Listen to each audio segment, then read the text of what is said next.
Okay, some of you guys were bringing up Loftia in one of my previous videos, and I have some exciting news to share. If you didn't already know, I'm a part of Loftia's partnership, and so I get to get the tea, the behind the scenes tea, and bring it to you guys so that we can get excited together. Remember that Loftia is still in active development, and some things may change as the game evolves. If you have no idea what Loftia is, don't worry, I got you.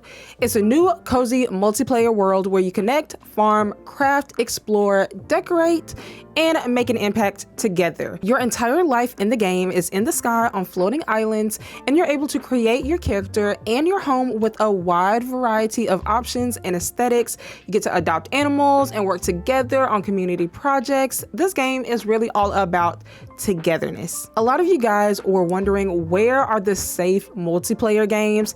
And this is one of them. The creators, Mick and Martina, quit their jobs 3 years ago to create this cozy MMO game, and they have been really working hard at getting feedback and bringing inclusivity within this game, and we'll get more into that in a little bit, but I just love this game so much. When it's released, it will be available on PC through Steam, Mac, and the Nintendo Switch.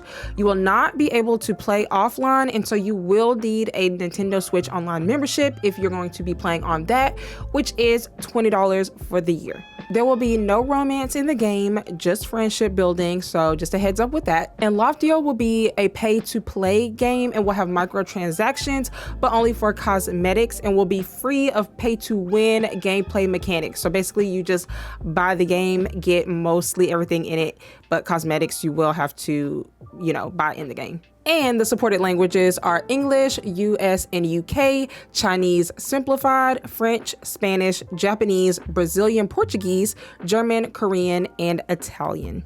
But before we dive into everything, because we're going to talk about what they've added into the game, the locations, the farming, the textured hair, adventure updates, NPCs, basically a lot.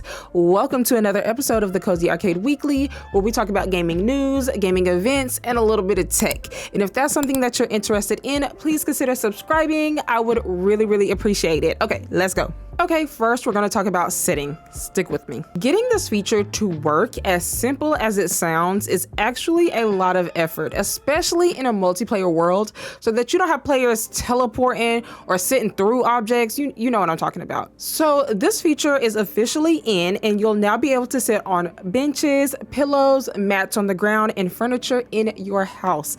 Like I said, it sounds so simple, but it's one of those quality of life features we love in a game. Have you ever played a game where you weren't able to sit or anything or even interact with stuff? Boo tomatoes. All right, so let's talk about the 3 floating districts. We got Loftia City, the Hanging Gardens, and the Salvaging District. Now, your main spot is going to be Loftia City. This is where you'll first arrive and meet the NPCs. There will be quests. Oh my gosh, ever since I got braces, I can't say that word. Quests. I sound like a baby. Quests, shops, and the ability to connect with other players. So basically, this will be your main base. Then we have the Hanging Gardens, which is a lush district that focuses on farming, gathering, fishing, and all the things nature. Why does this sound so incredible? Hanging Gardens? I just love how that sounds. Lastly, we have the Salvaging District, which is exactly what it sounds like.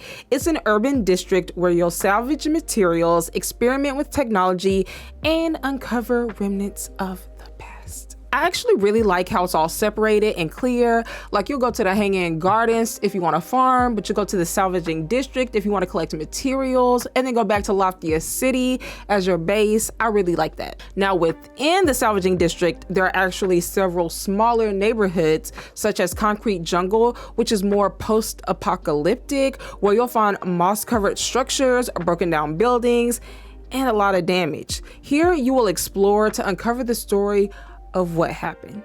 Another addition to the Salvaging District is the museum. So many people were asking about a museum. Where's the museum? And so now we have it, y'all. This will be a community maintained space where you will contribute artifacts while exploring. As more items are added, the space will grow and evolve. It's gonna have gadgets, posters, and tech from the 80s, 90s, and early 2000s. And I'm so excited to see all of the different things they'll add into this game. Y'all, right now we see floppy disks, we see lava lamps, fidget spinners, which my students still bring those to school, so that hasn't went anywhere. Can y'all believe that? And is that an old Nokia phone? A Walkman? I'm not gonna lie, y'all, I personally usually don't focus on museums, but if you add things in the game that I can recognize and that have some nostalgia on it, I'm all in. But what about you? Are you really big into filling up museums? Let me know. So after some feedback from alpha testing, let's talk about what's been improved when it comes to farming. Now, both the crop growth duration and watering needs will have world space UI so that you'll be able to be aware of what each crop needs. I cannot tell you how much I love this. It's one of those little things that help with your like everyday gameplay, you know? But don't worry, it won't look clunky as you play because the UI for your little crops won't appear unless you get close to it or if you have a seed bag or a watering can equipped. So your aesthetic will still be intact, so no worries there. They've also improved targeting accuracy as you plant and water, and the animation has been shortened and adjusted since it's a motion that you'll do pretty often and you don't want it to feel slow and unresponsive, so this is a great change. Okay, y'all, now let's talk about hair, specifically black and textured hair. One thing I absolutely love about Loftia is the fact that they listen and want everyone to feel included and seen. This is such a huge deal because everyone wants to feel seen when we play games and create our character. It matters a lot that we can choose our skin tone, our hair texture, little details like freckles, the ability to wear glasses within the game and it's not locked behind a paywall. It matters. So seeing this made my heart so happy, y'all. Not only do we have short textured hairstyles, but they've added longer textured hairstyles now as well. I know that creating hair within games can be a big challenge, but I'm so grateful that they've included all of these wonderful hairstyles within the game, and it's not just a fro.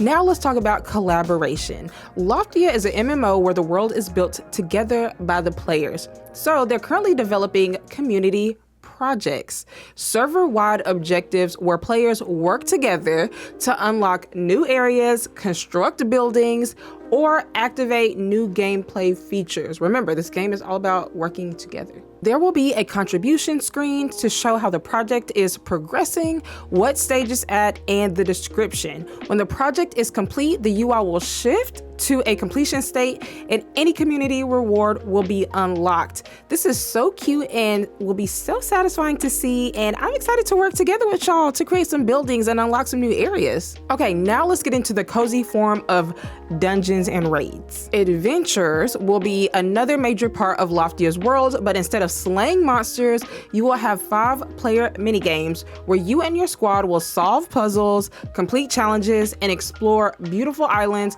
that will probably change every time you play, so it won't always be the same. Each adventure will be slightly different and will include tricky platforming sections called gauntlets, while others focus on exploration, gathering, or mission-based objectives. Here are a few examples, like building the seismic sonars, where you'll use your hammer to build seismic sonars that measure activity on nearby floating islands. Or there's Energize the Beacons, where you power up old beacons with your battery to light the way for other adventurers. There's also Free the Trapped Birds, where you use your pruner to cut away tangled nets and set the birds free. And there's Redirect the Antennas, where you'll need another team to realign antennas and restore communication between islands. These adventures are actually purposeful and not just missions to have missions or just fluff. You're actually helping the world and the environment and working together, which is truly amazing. Lastly, let's talk about some new NPCs, shall we? If you didn't already meet this beautiful, visually impaired dance instructor, here she is, and the community has helped to name her Leela. In Sanskrit, it's described as cosmic dance, so she'll be inspiring the community through movement and rhythm. Now we have another new NPC. He doesn't have a name yet, but he will help guide players before they set out on adventures. He's a fearless explorer with a bright smile and is inspired by characters like Captain America and Bolin from The Legend of Korra. What would you name this NPC? Let me know in the comments below. All right, y'all, that's everything we know so far. Are you excited that we're another step closer to playing Loftia? What are you looking forward to the most? I want to know. If you've enjoyed this update, please give this video a thumbs up. It will help your girl out. And if you like updates on cozy games like this, please consider subscribing. I would really appreciate it. I try to make sure we're all in the loop because it's a lot. Have a wonderful weekend or week, my friends, and I'll catch you guys in the next one. Bye.